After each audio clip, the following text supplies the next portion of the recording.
कैसे हैं आप लोग। चलो आज स्टार्ट कर लेते हैं अपनी क्लास।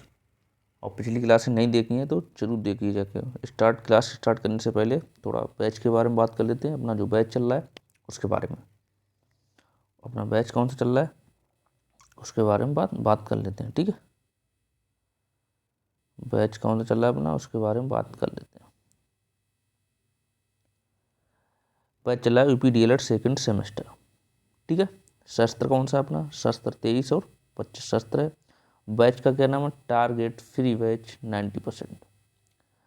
90% हम लोगों का टारगेट है, आपको 90% दिलाने का। किस चैनल पर चल रहा है, अपने YouTube channel target exam only पर। अपने YouTube channel target exam only पर। समय इसका क्या है, समय देख लेते हैं। समय देखो, सुबह एक क्लास चल रही थी 10 बजे, साइंस की क्लास चल रही थी जो कंप्लीट हो चुकी है और उसमें प्रैक्टिस स्टार्ट हो गई है और प्ले लिस्ट बनी है। आपने नहीं देखी है तो प्ले लिस्ट देखिए जाके। ठीक है, और सुबह ही चल रही है 11 बजे इंग्लिश की क्लास, जिसमें क्लासें हो गई हैं 10 क्लासें लगभग हो गई हैं, तो आप देखिए जाके। ठीक है, प्ले लिस्ट बनी है। और शाम को हमसे जुड़ते ही हो आप 4 बजे वर्तमान भारतीय समाज और प्रारंभिक शिक्षा के साथ। इसका पेपर नंबर फर्स्ट है। और शाम को ही 5 बजे क्लास होती है प्रारंभिक शिक्षा के नवीन प्रयास, ये क्लास नंबर 2 है। तो ये वो पेपर नंबर 2 है। ये पेपर नंबर 1 और पेपर नंबर 2 आपने सही से पढ़ लिए तो आपको 30 नंबर एक्स्ट्रा तैयार हो जाएंगे टेट के लिए। ठीक, जैसे टेट या सीटेट आप दोगे उसके लिए। और शाम को ये क्लास स्टार्ट हुई है हिंदी की क्लास 6 बजे, तो वो आपने नहीं देखी है तो ज़रूर देखिए जाके। और शाम को मैथ का सिलेबस कंप्लीट हो चुका है, तो आपने प्ले लिस्ट बनी है तो आप वहाँ से जुड़ सकते हो, देख सकते हो। जाकर चैनल पर जाना, वहाँ पर प्ले लिस्ट सर्च करना, सारी प्ले लिस्ट बनी होंगी, जो आपको देखना आप देख सकते हो जाकर। ठीक है, चलो बिना टाइम वेस्ट किए अपनी आज की क्लास स्टार्ट कर लेते हैं। और चैनल सब्सक्राइब ना किया हो तो चैनल सब्सक्राइब कर लो, जिससे इसका आपको लाभ मिल जाए। आज हम पढ़ रहे होंगे मध्यकालीन शिक्षा के उद्देश्य और वर्णन। कल हमने पढ़ा था प्राचीन कालीन शिक्षा, आज पढ़ेंगे मध्यकालीन शिक्षा। कल हम लोगों ने क्या पढ़ा था, कल हमने पढ़ा था प्राचीन कालीन शिक्षा। कल हमने पढ़ा था प्राचीन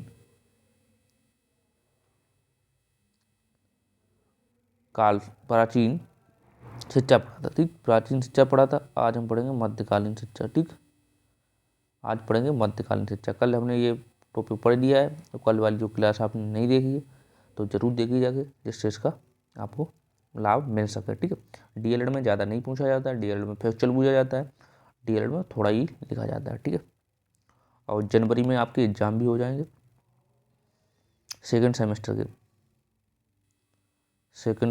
के जनवरी के लास्ट वीक में हो जाएंगे, जनवरी के लास्ट में। ठीक,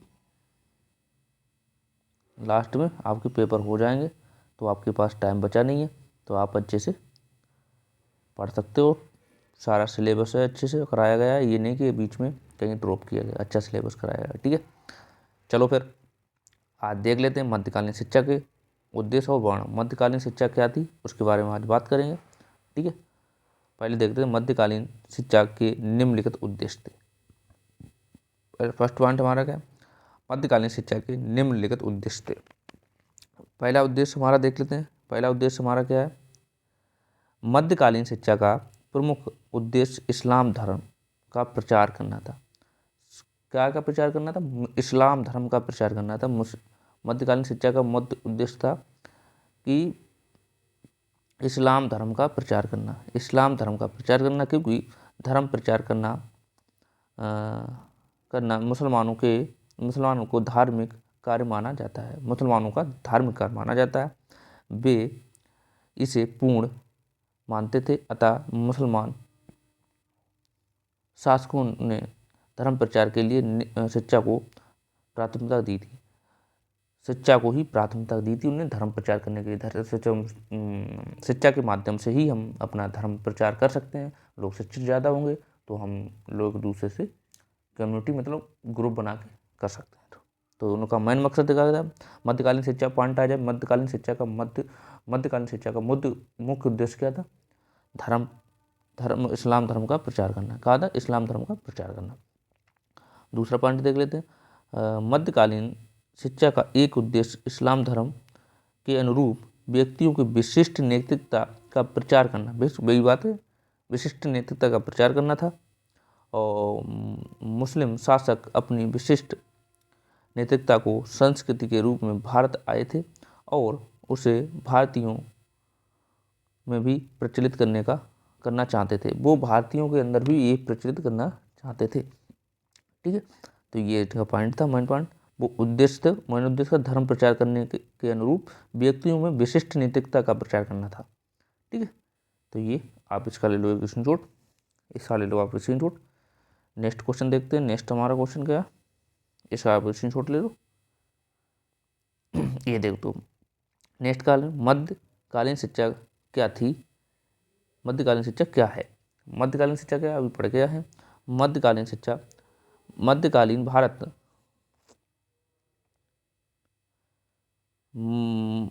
मध्यकालीन भारत में शिक्षा education in medieval Indian in Hindi शिक्षा मुख्य रूप से धर्म और जाति पर आधारित थी। बिल्कुल सही बात थी।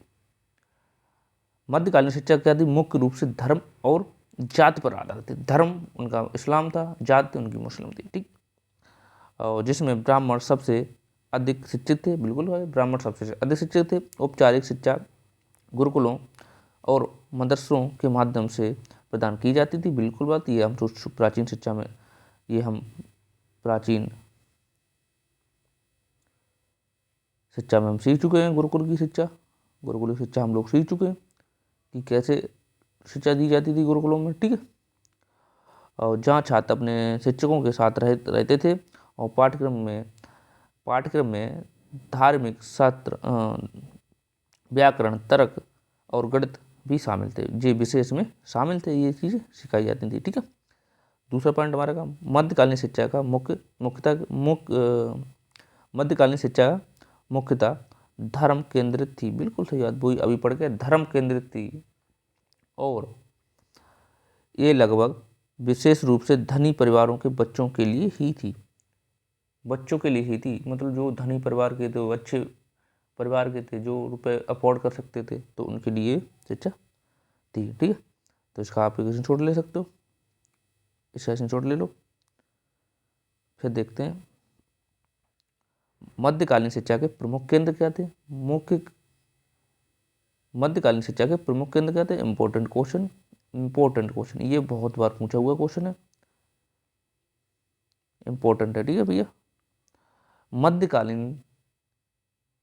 मध्यकाल में शिक्षा का प्रमुख केंद्र क्या था। मध्यकाल में शिक्षा का प्रमुख केंद्र था, देख सकते हैं क्या कहते हैं। मध्यकाल में भारत में मध्यकाल में शिक्षा के प्रमुख केंद्र थे। आगरा था, दिल्ली था, लाहौर था, अजमेर था, मुल्तान था, मलवाव था, गुजरात था तथा जौनपुर रहे थे। ये शिक्षा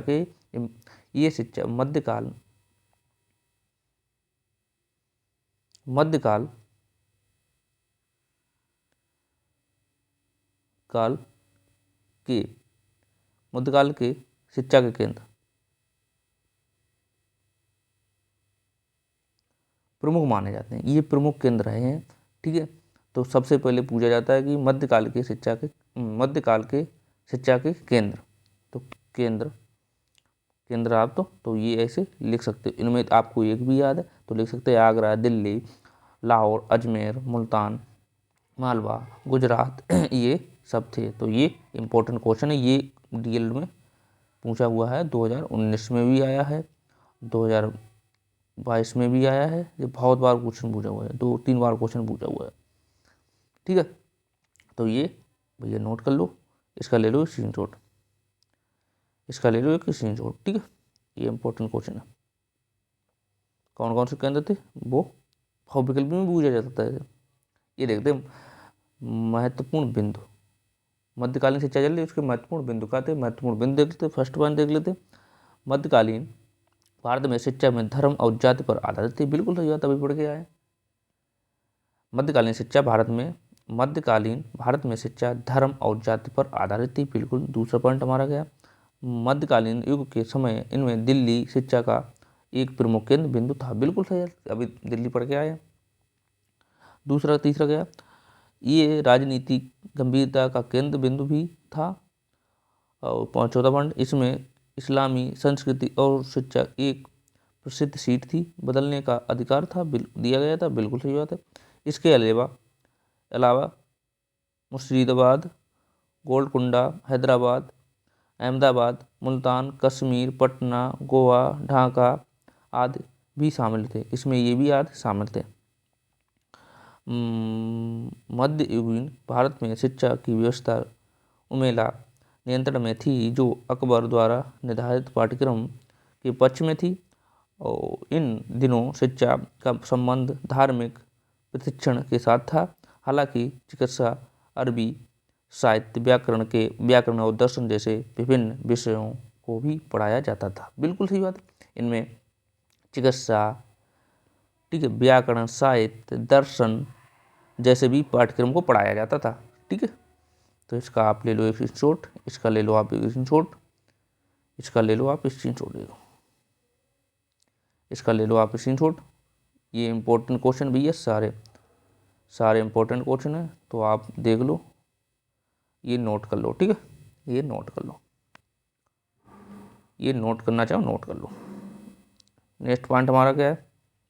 नेक्स्ट पॉइंट है मध्यकालीन भारत में शिक्षा से जुड़ी कुछ खास बातें। वही बात है, मध्यकालीन भारत में शिक्षा से जुड़ी कुछ खास बातें। फर्स्ट पॉइंट क्या है हमारा?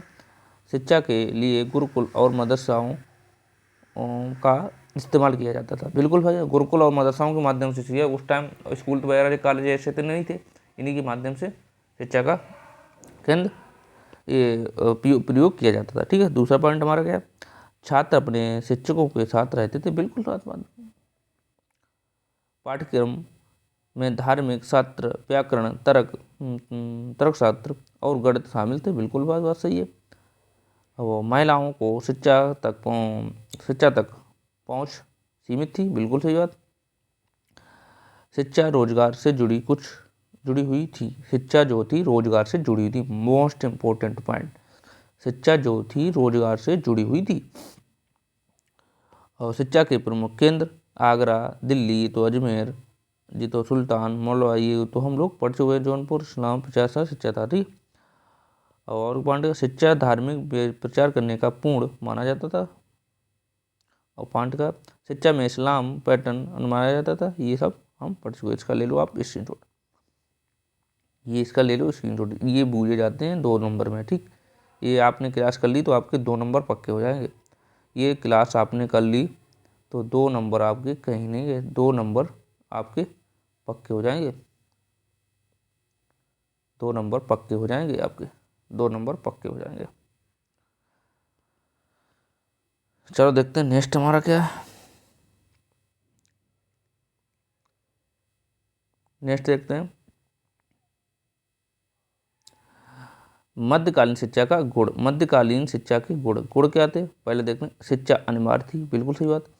शिक्षा अनिवार्य शिक्षा। इस्लाम धर्म के अनुसार शिक्षा ईश्वर की प्राप्ति में सहायता करती थी, इसलिए शिक्षा को अनिवार्य स्वीकार किया गया था। बिल्कुल सही बात है। बालकों के लिए शिक्षा अनिवार्य नहीं थी। बालकों के लिए शिक्षा अनिवार्य नहीं थी। इस्लाम धर्म के अनुसार शिक्षा ईश्वर की प्राप्ति में सहायता करती थी, इसलिए शिक्षा को अनिवार्य स्वीकार किया गया था। बालिकाओं के लिए शिक्षा अनिवार्य नहीं थी। बालिकाओं के लिए, तो लड़कियों के लिए शिक्षा अनिवार्य नहीं थी। दूसरा पॉइंट हमारा क्या है? धार्मिक और लौकिक शिक्षा को समन्वय क्या है? इस युग की शिक्षा की प्रमुख विशेषता धर्म और लौकिक शिक्षा का समन्वय स्थापित करती थी। शिक्षा के द्वारा बालकों को धार्मिक आचरण के लिए प्रेरित किया जाता था। शिक्षा का प्रमुख उद्देश्य इस्लाम प्रचार करना था। मेन चीज़ इस्लाम प्रचार करना था। शिक्षा का मध्य उद्देश्य इस्लाम प्रचार करना था। इस्लाम धर्म का प्रचार करना था। तीसरा देखो, निःशुल्क शिक्षा। मध्यकालीन में छात्रों को कोई शुल्क नहीं लिया जाता था, वरना पूर्णतः निःशुल्क शिक्षा की व्यवस्था थी। बिल्कुल सही बात, निःशुल्क शिक्षा की व्यवस्था थी। तो इसका ले लो, ये गुण बूझे जाते हैं, जैसे बूझे जाते हैं मध्यकालीन शिक्षा के गुण बताइए, मध्यकालीन शिक्षा के गुण बताइए। तो क्या क्या गुण हैं वो आप ऐसे करके बता सकते हो, ठीक है। इसका ले लो सीन छोटे। चलते हैं फिर नेक्स्ट पॉइंट में। नेक्स्ट हमारा क्या, नेक्स्ट पॉइंट में मुस्लिम कालीन शिक्षा की विशेषता बताइए क्या थी। तो अभी हम पढ़ के आए, तो क्या थी। पॉइंट नंबर 1 हमारा क्या, मुस्लिम कालीन शिक्षा निःशुल्क शिक्षा थी। बिल्कुल सही बात है। मुस्लिम कालीन शिक्षा की व्यवस्था राज्य के संरक्षण में रहती थी। बिल्कुल राज्य के संरक्षण में रहती थी। तीसरा पॉइंट है प्रारंभिक शिक्षा आय वर्ग के अनुरूप दी जाती थी। बिल्कुल आय वर्ग के अनुरूप दी जाती थी। मुस्लिम कालीन शिक्षण कार्य परंपरागत विधियों के आधार पर किया जाता था। बिल्कुल सही बात है। शिक्षा का माध्यम अरबी भाषा थी। शिक्षा का माध्यम क्या था, अरबी भाषा था। जिस उच्च स्तर पर फारसी भाषा का भी शिक्षा में प्रयोग होने लगा था। उच्च स्तर पर फारसी भाषा का भी शिक्षा में प्रयोग होने लगा था, ठीक है। शिक्षा में आध्यात्मिक मूल्यों के स्थान पर मानवीय मूल्यों को अधिक महत्व दिया गया था, ठीक।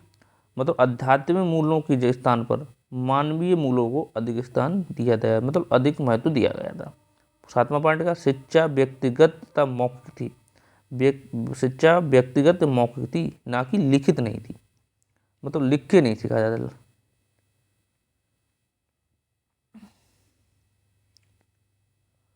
मतलब शिक्षा लिखित नहीं थी, लिखित नहीं थी, ठीक है। कितनी व्यक्तिगत थी, मौखिक मतलब बोल के, मौखिक मतलब होता है बोल के, बोल के, मौखिक मतलब होता है बोल, बोल के, ठीक है। तो इसका आप ले लो स्क्रीनशॉट, इसका आप ले लो स्क्रीनशॉट, इसका आप ले लो एक स्क्रीनशॉट, इसका ले लो स्क्रीनशॉट। ये 2 नंबर में आपसे पूछा जाता है, ये 2 नंबर में आपसे पूछा जाता है। 2 नंबर आपके यहाँ से 2 नंबर में ये पूछा जाता है, 2 नंबर में ये पूछा जाता है आपसे, ठीक है। ये 2 नंबर में पूछा जाता है। ये क्लास आपने कर ली, 2 नंबर आपके पक्के हो जाएंगे, 2 नंबर पक्के हो जाएंगे। चलो देखते हैं नेक्स्ट हमारा पॉइंट क्या है। नेक्स्ट पॉइंट देखता हूँ, मध्यकालीन शिक्षा की विशेषता क्या थी, अभी फिर आया बताओ। मुगलकालीन शिक्षा, मुगलकालीन मध्यकालीन एक ही बात होती है। मुगलकालीन शिक्षा, अरे मध्यकालीन शिक्षा को ही तो मुगलकालीन शिक्षा बोलते हैं। मुगल मध्य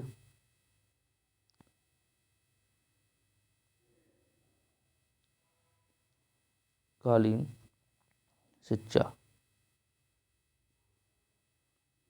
का ही तो दूसरा नाम है मुगलकालीन शिक्षा। मुगल कालीन शिक्षा, इसी का तो नाम दूसरा नाम है मुगलकालीन शिक्षा, ठीक है। या मुगलकालीन शिक्षा का दो या मुगल शिक्षा की बात। मुगलकालीन शिक्षा की विशिष्ट शिक्षा का आशय क्या था। मुगल मुस्लिम धर्म में स्त्री शिक्षा का क्षेत्र अत्यंत व्यापक ना था। शिक्षा के दरवाजे जन धारण के लिए शिक्षा के लिए कम थे। केवल शाही घराने के कुलीन वर्गों की बालिकाएं शिक्षा सुविधा का लाभ उठा पाती थी। वे समस्त प्रारंभिक शिक्षा मकबद माने होता है कुतुब, तब माना होता कुतुब प्राप्त करती थी।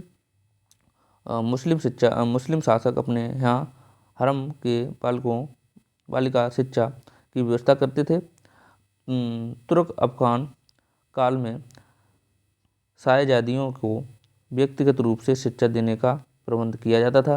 व्यक्तिगत शिक्षा का ही परिणाम है, ठीक, का ही परिणाम है। मुगलकालीन शिक्षा में जो उच्च वर्ग के व्यक्ति मतलब लड़कियां थीं, मतलब स्त्रियां थीं, उनको ही शिक्षा प्रावधान था।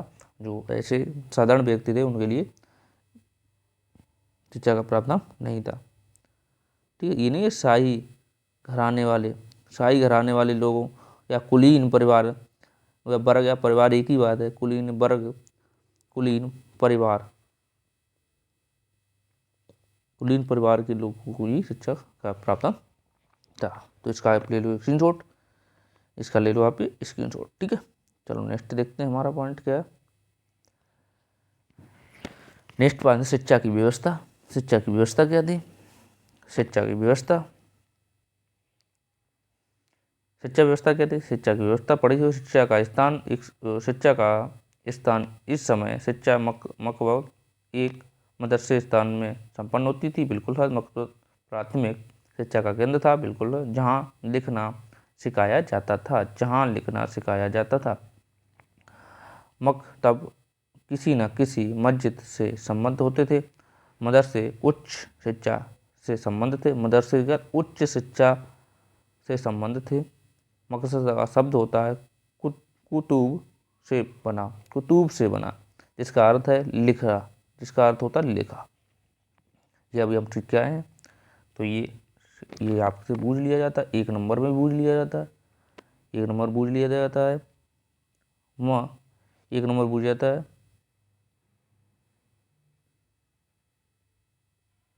मकतब का अर्थ क्या है? मकतब का अर्थ होता कुतुब, कुतुब। कुतुब का अर्थ क्या होता है? जिसका अर्थ होता है लिखना, लिखा, जिसका अर्थ होता है लिखा हुआ। ठीक, नेक्स्ट पॉइंट देखते हैं। नेक्स्ट पॉइंट हमारा प्रवेश की आय क्या थी? सबसे पहले देखते हैं प्रवेश की आय क्या थी। प्रवेश की आय, प्रवेश की आय क्या थी?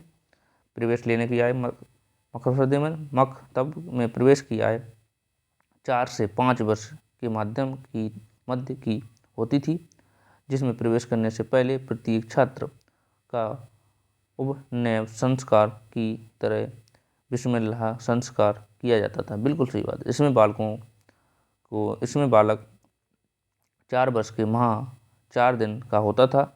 कुरान की भूमिका 51वां अध्याय सामने रखकर कुछ आयतों का पाठ किया जाता था। बालक उनको दोहराता था। यदि बालक ठीक से नहीं दोहरा पाता था तो बिस्मिल्लाह करना कह देना ही पर्याप्त समझा जाता था। उसके पास कुरान के पेज नंबर 55 और 51 और 51 का अध्ययन कराया जाता था। उस पर दोहरवाया जाता। पहले वो कुरान के वो टीचर जो भी थे वो पढ़ते थे, फिर उसके बाद उस पर दोहरवाते थे। यदि बच्चा दोहरा लेता था तो सही था, नहीं उसे बिस्मिल्लाह कह देना था, बिस्मिल्लाह कर देना था। ठीक, बिस्मिल्लाह कर देना था। तो ये इनका रूल था, कुरान का ये रूल होता है। तो ये इनका प्रोसेस थी। ठीक है, नेक्स्ट पॉइंट देखते हैं। नेक्स्ट हमारा इसका आगे ले लो स्क्रीनशॉट, देखते हैं आगे क्या है हमारा। गुरु और संबंध, गुरु और शिष्य के संबंध, गुरु और शिष्य के संबंध 2 नंबर आपके पक्के, ये 2 नंबर आपके पक्के, ये पढ़ लिया तो ये 2 नंबर में पूछा जाता है। गुरु और शिष्य के क्या संबंध थे मध्यकालीन शिक्षा में? मध्यकालीन शिक्षा में गुरु और शिष्य के क्या संबंध थे, देखते हैं। इस्लामी संस्कृति में भी ये माना जाता है कि सत्ता की मेहरबानी के अनुसार के बिना सच्चा ज्ञान प्राप्त नहीं हो सकता था। छात्र शिक्षक का आदर सम्मान करते थे तथा उनकी आज्ञा का पालन करते थे। गुरु शिष्य को पुत्रवत व्यवहार करते थे। पुत्र जैसा मतलब अपने लड़के जैसा व्यवहार करते थे। व्यवहारिक शिक्षा प्राप्त करने वाले छात्रों का अपना गुरु से और भी निकट संबंध होता था, क्योंकि अपने शिल्प में क्षमता प्राप्त करने के लिए गुरु के पास निरंतर रहना आवश्यक था। हालांकि मध्यकाल में के उत्तरार्ध में गुरु और शिष्य का संबंध ही आदर्श परंपरा का हास्य होना लगा था। औरंगजेब ने अपने गुरु मुल्ला साहब सलेह को अज्ञातवास की आज्ञा दी थी। ठीक है, तो ये भैया ये होती है गुरु और शिष्य का संबंध। तो ये हमारी क्लास यहीं पे ख़त्म हो रही है। ये क्वेश्चन ख़त्म हो चुके हैं। इसका ले लो आप स्क्रीनशॉट, इसका ले लो स्क्रीनशॉट, इसका ले लो आप एक स्क्रीनशॉट। अब हम आपको क्वेश्चन दे रहे हैं। उस दिन क्वेश्चन दिया था हमने आपको एक वाला क्वेश्चन कि बौद्धकालीन शिक्षा के दो प्रमुख केंद्र बताओ। बौद्धकालीन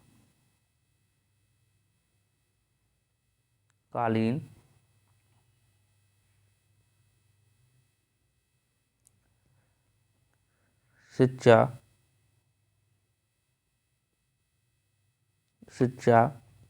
के दो प्रमुख केंद्र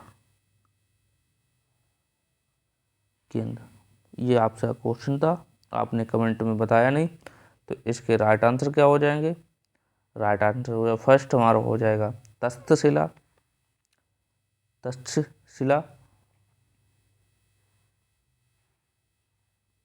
दूसरा हमारा हो जाएगा नालंदा। ठीक, नालंदा हो जाएगा। ठीक, ये हमारा इसका राइट आंसर था, ये इसका राइट आंसर था। ठीक है, ये क्वेश्चन है आपके लिए कल के लिए क्वेश्चन है भैया आपके लिए कल के लिए क्वेश्चन है।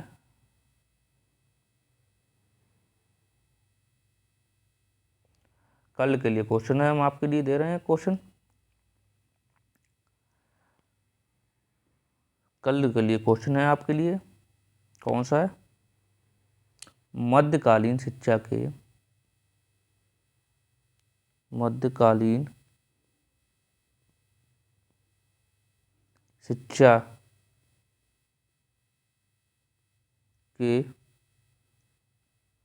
प्रमुख केंद्र क्या थे? ये आपके लिए क्वेश्चन है, ये आपके लिए क्वेश्चन है भैया कल के लिए, ये आपके लिए क्वेश्चन है कल के लिए। ठीक, ये कमेंट बॉक्स में बताना है ये मध्यकालीन शिक्षा के प्रमुख केंद्र क्या थे। ये 2 नंबर में पूछा जाता है। ठीक, ये 2 नंबर में पूछा जाता है, इसलिए हमने आपको ये इम्पोर्टेंट क्वेश्चन है तो ये आप बताओगे। ये हम लोगों ने पढ़ा भी है, मध्यकालीन शिक्षा के प्रमुख केंद्र क्या है। अब कल हम पढ़ेंगे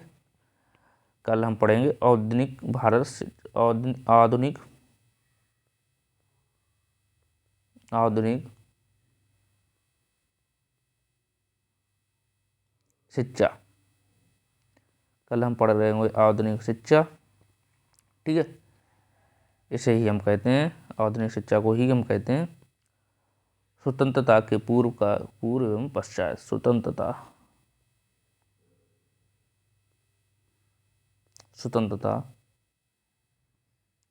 के पूर्व एवं पश्चात, ये वाली शिक्षा हम पढ़ रहे होंगे पश्चात। ठीक, ये हम शिक्षा पढ़ रहे होंगे कल, तो इसलिए पढ़ के आना। यूनिट हमारा मतलब यूनिट ये ख़त्म होने वाला, यूनिट ये ख़त्म मतलब खंड, कोई यूनिट नहीं पढ़ा इसमें। खंड जो खंड का है हमारा, इसमें पार्ट का में जो सिलेबस डिस्कशन किया था, खंड 4 हमारा ये ख़त्म होने वाला। तो ये हम लोगों इसके बाद हम पढ़ेंगे प्रमुख शिक्षा के आदर्शवादी विचारवाद, ये बात पढ़ेंगे। ठीक है, तो ये हमारा आज की क्लास थी। तो कल ये आप लोग पढ़ के आना। आधुनिक शिक्षा कल स्टार्ट करेंगे, तो ये पढ़ के आना। और चैनल सब्सक्राइब ना करो तो चैनल सब्सक्राइब कर लो, जिससे इसका आपको लाभ मिल जाए। ठीक है, इससे आपको इसका लाभ मिल जाए। भैया फ्री में किसी ने बैच नहीं दिया, तो हम लोगों ने कराया है फ्री में बैच। ठीक है, सारी क्लासें चल रही हैं अपने यूट्यूब चैनल पे, तो आप देख सकते जाके। देखो, इसका स्क्रीनशॉट नहीं लिया है तो आप इसका एक स्क्रीनशॉट ले सकते हो। क्रम से चल रहे हैं, इसका एक स्क्रीनशॉट ले लो, इसका ले लो, इसका ले लो, इसका ले लो, इसका स्क्रीनशॉट ले लो, इसका स्क्रीनशॉट ले लो, इसका स्क्रीनशॉट ले लो, इसका स्क्रीनशॉट ले लो, इसका ले लो स्क्रीनशॉट, इसका ले लो, इसका ले लो, ये नहीं, हाँ इसका स्क्रीनशॉट ले लो। ये क्वेश्चन कराया था, ये क्वेश्चन कराया था, ये वाला क्वेश्चन कराया था, इसका ये आंसर है, इसका आंसर इसका ये, ठीक है। कौन थे? तक्षशिला और नालंदा, ठीक। इसका स्क्रीनशॉट ले लो, ये इसका स्क्रीनशॉट ले लो। ये क्वेश्चन कल के लिए आपके लिए। तो फिर कल हम पढ़ने वाले क्या हैं? कल हम पढ़ने वाले हैं मध्यकालीन और आधुनिककालीन शिक्षा, आधुनिककालीन शिक्षा। चलो फिर मिलते हैं नेक्स्ट क्लास में, तब तक के लिए थैंक यू और बाय बाय।